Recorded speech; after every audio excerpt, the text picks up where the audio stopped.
السلام علیکم ورحمۃ اللہ وبرکاتہ۔ اعوذ باللہ من الشیطان الرجیم، بسم اللہ الرحمن الرحیم۔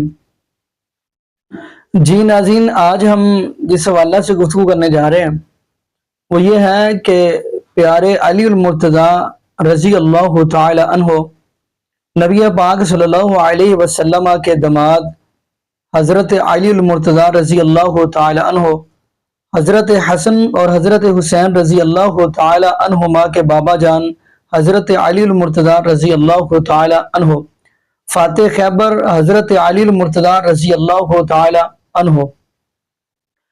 ناظرین، آیا کہ پیارے علی المرتضیٰ رضی اللہ تعالی عنہ کی ولادت خانہ کعبہ کے اندر ہوئی؟ تو ناظرین، اسی حوالہ سے رمضان پروگرام کے اندر یہ بحث و مباحثہ مقابلہ چل رہا ہے، اور میں دکھ اس چیز کا ہوتا ہے کہ مفتی حنیف قریشی حفظہ اللہ تعالی ایک طرف لڑنے تو لگ پڑتے ہیں اور کیا کچھ جملہ کہہ جاتے ہیں، خیر وہ آپ ویڈیو میں دیکھ لینا۔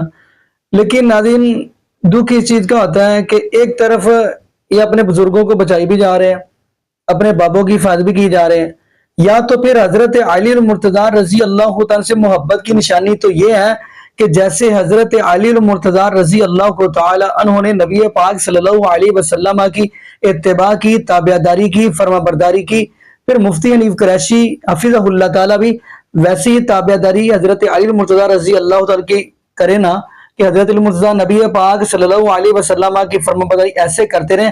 حق تو یہ بنتا ہے مفتی حنیف قریشی حفظہ اللہ تعالی کاپی بھی اگر کریں تو پھر پیارے علی المرتضیٰ رضی اللہ تعالی کی کاپی کریں۔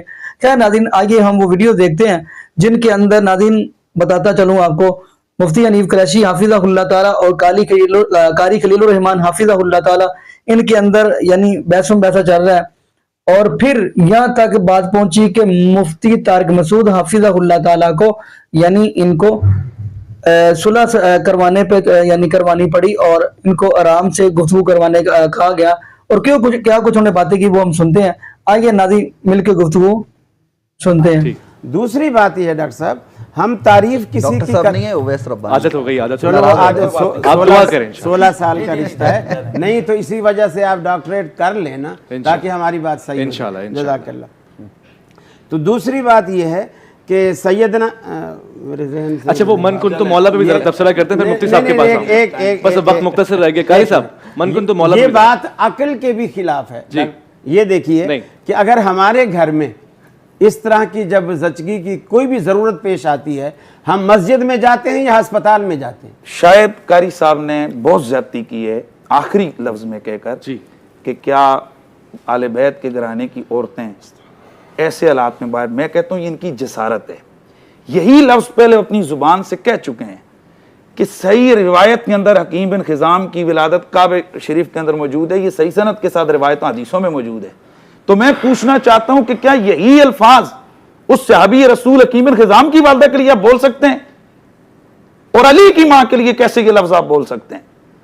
پہلے پڑھیں اور تحقیق کریں کہ کس طریقے سے یہ ہوتا تھا۔ ہوتا یہ تھا جو 15 رجب المرجب ہے، متعدد محدثین اکرام نے لکھا، اس زمانے کے اعتبار سے یہ اہل عرب کی عید کا دن ہوتا تھا، اور یہ اس حوالے سے ہوتا تھا کہ ان کے لیے کعبۃ اللہ کا دروازہ کھلتا تھا، یہ مردوں کے لیے ہوتا تھا۔ اس سے 1 2 3 دن پہلے چونکہ یہ دن وہ ہوتے تھے کہ پورے دائیں بائیں سے لوگ اکٹھے ہوتے تھے اور ان کے لیے کعبہ شریف کا دروازہ کھولا جاتا تھا، لوگ اپنی محبت اور عقیدت سے اندر جاتے تھے۔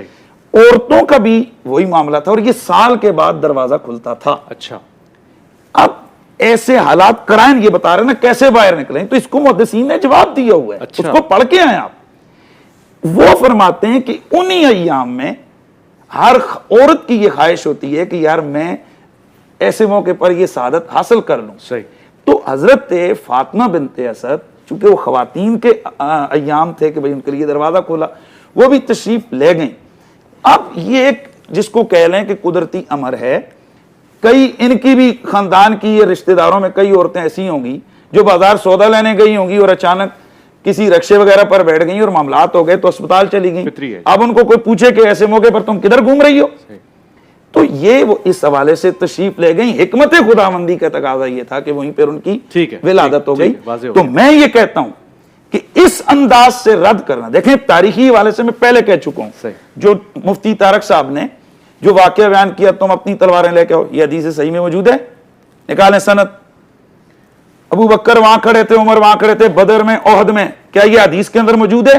یہ سب تاریخ اور سیرت کی کتابوں میں آپ طرزیں لگا لگا کے اور مزے لگا لگا کے سب کو بیان کرتے ہیں. بدر کی جنگ ہو, احد کی جنگ ہو, خیبر کی جنگ ہو, چند چیزیں ان میں سے حدیثیں صحیح میں ملتی ہیں, باقی سب یہ تاریخ اور اس سے آتی ہے. ہم کہتے ہیں اس میں کوئی ایمان کفر کی بات نہیں, ایک جزوی فضیلت کی بات ہے, بس بات ہے. سوال یہ پیدا ہوتا ہے کہ یہ تسلیم کر لینے سے ہمارے کون سے عقیدے پہ ضد پڑتی ہے, ہماری خرابی کیا ہے, ہمارا مسئلہ کیا ہے. کیا اس لیے کہ حکیم بن خزام کی والدہ کے لیے وہ مانے تو ان کی فضیلت, وہ تو محدثین نے لکھا ہے, اس کو تو چیلنج نہیں کر سکتے. اور پھر یہاں اتنا بڑا محدث امام حاکم, پوری کائنات میں حاکم ایک, یہ حاکم نام نہیں ہے, حاکم رتبہ ہے. جس طرح حافظ یہ حدیث کا رتبہ ہے, حاکم یہ رتبہ ہے جس کو لاکھوں حدیثیں یاد ہیں. حافظ ذابی کو اصول یہ ہے کہ میری تلخیص کو دیکھو, اگر میں تلخیص میں رد کروں تو پھر اس کی طرف ہے, رد ہوا ہی نہیں ہے. حافظ ذابی نے یہاں پر مستدرک الحاکم میں اس جگہ پر رد نہیں کیا ہے. تو جب یہ ایک تاریخی بات ہے, کوئی ایمان کفر کی بات نہیں, تو اس کے اوپر بندہ اتنا ایکسٹریم پہ جائے کہ حضرت علی کی والدہ کے بارے میں اور اس پاک خاندان کے گھر کے بارے میں اس طرح کے الفاظ, یہ قابل برداشت نہیں ہے آپ کے لیے, لیکن نقطہ نظر ان کا لے لیا تھا. ان کی بات یہ ہے, وہ کہہ سکتے ہیں کہ بھئی ہمارے نزدیک نہیں ہے, وہ ایک مکتب فکر اہل حدیث کی نمائندگی کر رہے ہیں, اوکے کلیئر ہوگا, یہ اہل حدیث کے لیے الفاظ کا استعمال. ہمارے دیوبندی علماء, ہمارے علماء, ہماری تاریخ کی جو مستند کتب کے اندر تاریخی بات ہے تو تاریخ کی کتابوں سے نکلے گی. حضور کی ولادت کے تذکرے ہیں, تاریخ کی کتابوں سے نکلیں گے. حضور کی ولادت کی تاریخ کے حوالے سے اختلاف ہے, یہ کہتے ہیں 12 ہے, دوسرا کہتا ہے 8 ہے, تیسرا کہتا ہے 9 ہے, تاریخ کے اندر ہے نا, حدیث کے اندر تو نہیں ہے. ٹھیک ہے, اگرچہ ہمارے پاس صحیح سند کے ساتھ 12 ربیع الاول کی روایت موجود ہے, اس طرف بھی بات کر سکتے ہیں, لیکن میں عرض کر رہا ہوں کہ اس طرح متعدد اشیاء اور چیزیں جو تاریخی حوالے سے ہیں, تو تاریخ کے لیے تاریخ ہے, تو تاریخ کی متعدد کتابوں کے اندر 100-150 کتاب کے اندر یہ چیز موجود ہے, تسلسل لکھے ہوئے ہیں. آپ کچھ کہہ رہے تھے اسی حوالے سے. میں صرف اتنا عرض کر رہا تھا کہ میری بات کو غلط رنگ دیا جا رہا ہے, غلط رنگ سے اس کو ابھارا جا رہا ہے. اب آپ خاموش میں چپ بیٹھا رہا, اب آپ میری دفعہ میں ٹائم ہی ختم ہو جائے. نہیں ٹائم ہے, آپ جاری رکھیے. حالانکہ تیسری چوتھی دفعہ بولا جا رہا ہے, ٹائم نہیں ختم ہوتا, میں شروع کرتا ہوں ٹائم ختم ہو جائے. نہیں ہے, آپ بولیے. تو میں صرف اتنا عرض کر رہا ہوں, میں نے جب حکیم بن حزام رضی اللہ تعالیٰ عنہ کا حوالہ دیا, میں نے وہاں بھی یہ جملہ کہا کہ کعبۃ اللہ کی اصطلاح ہم یہ مراد نہیں لیتے کہ بیت اللہ کے اندر. میں نے اتنی وضاحت سے کہا کہ کعبہ کا ایریا بہت بڑا. یہ کس نے لکھا ہے کہ یہ اصطلاح نہیں لے سکتے جب حقیقی معنی موجود ہے کہ دروازہ کھلا ہے اور اندر قد ولدت. اب آپ چپ رہے نا, مجھے کچھ کہنے تو دیں, اب مجھے تو کہنے دیں نا. آپ جاری رکھیے. آپ نے اس چیز کو میری لیے گستاخی کا باعث بنا دیا. ذکر غلط کیا ہے کہ ایسی خواتین اس موقع پر کیسے جاتی ہیں. اعتراض ہے, آپ اس کا جواب میں جاتی ہے, یہ اعتراض ہے. دیکھیے یہ بے ادبی کا اظہار ہے. پہلی بات یہ ہے کہ میں نے اس کعبے میں وسعت پیدا کی اور یہ تک وضاحت کی کہ بیت اللہ کے قریب قریب گھر تھے, صحابہ کی بات نہیں ہے, فی جو بیت اللہ کے گھر تھے سارے, اور وہ سارے گھر کعبہ کے اس میں کہلاتے تھے, کعبہ کے اندر.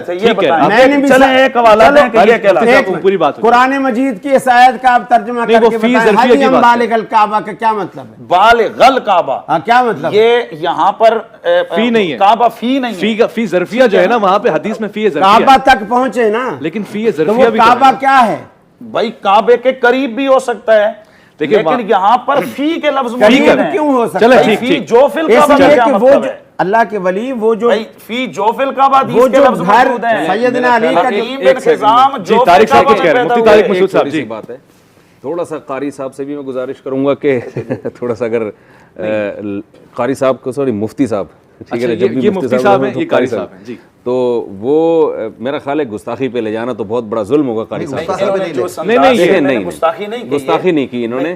میں یہ نہیں کہہ رہا, یہ لیکن بیدبی کا انداز تو ہے نا کہ آپ کسی حضرت علی کی والدہ کے لیے یار حضرت بیت کی عورتیں کیا یہ عزت صرف آپ لوگ کرتے ہیں, تو بالکل ہم اس کو ایمان کا جز سمجھتے ہیں, اور اسی لیے اس طرح ذکر کر رہے ہیں. یہ کیا ذکر کر رہے ہیں, آپ اس کو ابھار رہے ہیں. اہل بیت کی خواتین کے لیے یہ بیت بھی ہے کہ انہیں کہا جائے کہ ایسے موقع پر کہ ان کو باہر نہ, یہ کوئی میں کہتا ہوں ہم اسے مسلمان نہیں سمجھتے جو اہل حدیث اہل بیت سے محبت نہ کرتا. بس بہت کافی ہو گئی. جی ناظرین, آپ نے یہ بڑی مرادہ فرمائی. ناظرین آپ اکثر سنیں گے کہ کہتے ہیں کہ حضرت علی المرتضیٰ رضی اللہ عنہ کی ولادت بیت اللہ کے اندر ہوئی ہے. تو ناظرین بالفرض مان بھی لیں, اگر ان کے کہنے کے مطابق مان بھی لیں, تو پھر حضرت خدیجہ رضی اللہ تعالی عنہ کے بانجے حضرت حکیم بن حزام رضی اللہ تعالی عنہ, ان کی ولادت بھی بیت اللہ کے اندر ہوئی ہے. ناظرین آپ کو یہ بھی بتاتا چلوں کہ جو دوسرے لوگ ہیں یعنی شیعہ حضرات, وہ اسی چیز کی دلیل لیتے ہیں, کہتے ہیں جی ہم پیارے علی مرتضیٰ رضی اللہ تعالیٰ کو اس لیے مشکل کشا کہتے ہیں کہ ان کی ولادت خانہ کعبہ کے اندر ہوئی ہے. تو ناظرین یہ دیکھیں, یہ تو پیارے علی المرتضیٰ رضی اللہ تعالی عنہ کی ولادت خانہ کعبہ کے اندر ہوئی ہے, تو ہم پیارے المرتضیٰ رضی اللہ تعالیٰ سے محبت کرتے ہیں, پیار کرتے ہیں. لیکن یہ تو دیکھیں ہمارے محبوب علیہ السلام کی ولادت کہاں پہ ہوئی ہے, وہ پھر زیادہ امپورٹنٹ جگہ ہوئی. تو خیر ناظرین جو میں بات بتانا چاہ رہا ہوں وہ یہ ہے کہ یہ دلیل لے کر یہ جو لوگ ہیں یعنی شیعہ حضرات جو طبقہ ہے کہ کہتے ہیں کہ حضرت علی المرتضیٰ رضی اللہ تعالیٰ کی ولادت خانہ کعبہ کے اندر ہوئی ہے, تو اس لیے ہم ان کو نا مشکل کشا کہتے ہیں. باقی ناظرین میں یہی کہتا چلوں گا کہ مشکل کشا صرف ایک اللہ کی ذات ہے, حاجت روا صرف ایک اللہ کی ذات ہے. اور اگلی بات کرتا چلوں, حضرت علی المرتضیٰ رضی اللہ تعالیٰ بھی نماز کے اندر پڑھتے ہی ہوں گے ایاک نعبد و ایاک نستعین. کیا مطلب, حضرت علی المرتضیٰ رضی اللہ تعالیٰ بھی کہتے ہی ہوں گے اللہ میں عبادت تیری کرتا ہوں, تجھ ہی سے مدد مانگتا ہوں. یعنی حضرت علی المرتضیٰ رضی اللہ تعالیٰ کا مشکل کشا اللہ ہے, اور ہم کہتے ہیں کہ حضرت علی المرتضیٰ رضی اللہ تعالیٰ مشکل کشا ہے. ناظرین یہ سورۃ الفاتحہ قرآن کی ماں ہے, اس کو ام القرآن کہا جاتا ہے. قرآن کی ماں یہ کہہ رہی ہے کہ ایاک نعبد و ایاک نستعین پڑھنے والے سارے حاجت مند ہیں, اللہ کے اللہ ہی مشکل کشا ہے. باقی ناظرین یہاں پہ ہم دعا ہی کرتے ہیں اللہ پاک ہمیں نبی پاک صلی اللہ علیہ وسلم کی شریعت کے مطابق زندگی گزارنے کی توفیق دے, اور اللہ پاک ہمیں 5 وقت کا پکا اور سچا نمازی بنا دے. اور جتنے بھی بے اولاد جوڑے ہیں اللہ پاک سب کو نیک نورینہ صحت تندرستی والی ایمان والی لمبی زندگی والی اولاد عطا فرما دے. جزاکم اللہ خیر, احسن الجزاء. السلام علیکم ورحمۃ اللہ وبرکاتہ.